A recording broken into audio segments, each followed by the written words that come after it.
లోక్సభ ఎన్నికల సీజన్ సినీ తారలతో కళకళలాడుతోంది. కొందరు స్టార్లు కొత్తగా పార్టీల కండువాలు కప్పుకుంటే మరికొందరు ఉన్న పార్టీలు వదిలి వేరే పక్షాలకు మారారు.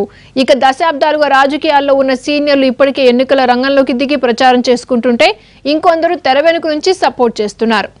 సినిమాలు పాలిటిక్స్ కలగలిసి నడవడం కొత్త ట్రెండ్ కాకపోయినా రాజకీయాల్లోకి వచ్చే యాక్టర్ల సంఖ్య క్రమంగా పెరుగుతోంది. సినిమా పాపులారిటీ రాజకీయాల్లో ఎంట్రీకి ఎదగడానికి పుష్కలంగా పనికొస్తుంది. అందుకే నటులను ప్రత్యేకంగా పరోక్షంగా ప్రోత్సహిస్తుంటాయి రాజకీయ పార్టీలు. 1967లో ఒంగోలు నుంచి ఎంపీగా ఎన్నికైన తొలి నటుడిగా రికార్డు నెలకొల్పిన కొంగర జగ్గయ్య నుంచి ఇప్పుడు ముంబైలో బరిలో ఉన్న రంగీలా తార ఊర్మిళ వరకు ఎందరో నటులు చట్టసభల్లోకి ప్రవేశించారు. ఎన్నికల ప్రచారంలో కీలక పాత్ర పోషించారు. తాజా ఎన్నికల్లో కూడా పలువురు నటీనటులు ఎన్నికల సమరంలో పాల్గొంటున్నారు.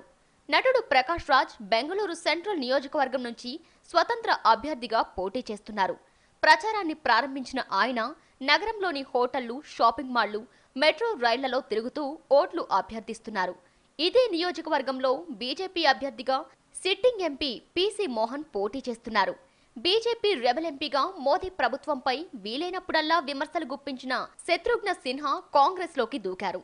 3 దశాబ్దాలుగా కమలదళంలో ఉన్న శత్రుఘ్న గత ఎన్నికల్లో పాట్నా నుంచి గెలిచారు.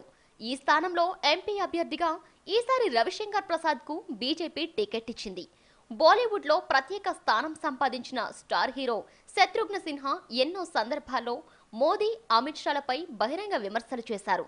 చాలా కాలంగా కమలం పార్టీపై అసంతృప్తిగా ఉన్న ఆయన కాంగ్రెస్ కండువా కప్పుకుని కొత్త ప్రస్థానం మొదలుపెట్టారు. రానున్న లోక్సభ ఎన్నికల్లో పోటీ చేస్తున్నట్లు వస్తున్న వార్తలను బాలీవుడ్ నటుడు సంజయ్ దత్ కొట్టిపారేశారు. తండ్రి సునీల్ దత్ అడుగుజాడల్లో నడిచేందుకు సిద్ధమవుతున్నాడని, ఘజియాబాద్ నుంచి పోటీ చేస్తున్నారన్న వార్తలొచ్చాయి. అవి నిజం కావని ట్వీట్ చేశాడు సంజయ్ దత్.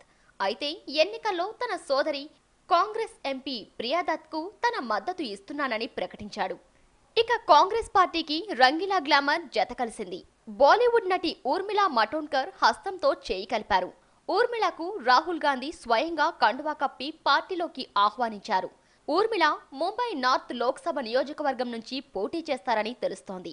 కర్ణాటక మాజీ మంత్రి, శాండల్వుడ్ దివంగత రెబల్ స్టార్ అమరీష్ సతీమణి సుమలత మండ్య లోక్సభ నియోజకవర్గం నుంచి స్వతంత్ర పార్టీ అభ్యర్థిగా ఎన్నికలో పోటీ చేస్తున్నారు.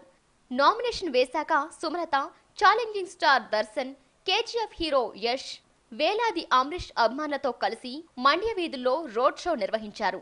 ఆమెకు పోటీగా ఉన్న నిఖిల్ కుమార్ స్వామి కూడా సినిమా హీరోయే. ఇద్దరు స్టార్లు తలపడుతున్న ఈ నియోజకవర్గం దేశవ్యాప్తంగా ఆసక్తికర పోరుగా నిలుస్తోంది. బాలీవుడ్ బసంతి హేమమాలిని మొదల నుంచి పోటీ చేస్తున్నారు. ఈ ఎన్నికల్లో ఆమెకు టికెట్ లభించడంపై మొదట సందేహాలు వినిపించాయి. చివరకు మధుర టికెట్ను ఆమెకు ఓకే చేసింది బీజేపీ. అయితే ఈ ఎన్నికలే తనకు చివరి ఎన్నికలని హేమమాలిని చెప్పేశారు. శ్రీకృష్ణుడంటే అంతులేని భక్తి ఉన్న హేమమాలిని ఏరికోరి మధుర స్థానాన్ని ఎంచుకున్నారు. ఇక మహారాష్ట్రకు చెందిన బీజేపీ నేత, నటుడు పరేష్ రావల్ ఈ దఫా ఎన్నికల్లో పోటీ చేయడం లేదు. గత లోక్సభ ఎన్నికల్లో అహ్మదాబాద్ ఈస్ట్ నియోజకవర్గం నుంచి గెలుపొందిన రావల్ ఈ ఎన్నికలకు మాత్రం దూరంగా ఉన్నారు. లోక్సభ ఎన్నికల్లో ఒంటరిగా బరిలో నిలవనున్నట్లు గతంలో ప్రకటించిన సమత్తువ మక్కల్ కక్షి అధినేత తమిళ స్టార్ శరత్ కుమార్ అన్నాడీఎంకే బాజీ కూటమికి మద్దతు ప్రకటించారు. ఆ కూటమికి మద్దతుగా శరత్ కుమార్ ప్రచారం చేస్తున్నారు. పోటీ చేయకపోయినా తన అభ్యర్థుల కోసం ప్రచారం చేస్తానని కమల్ హాసన్ ప్రకటించారు.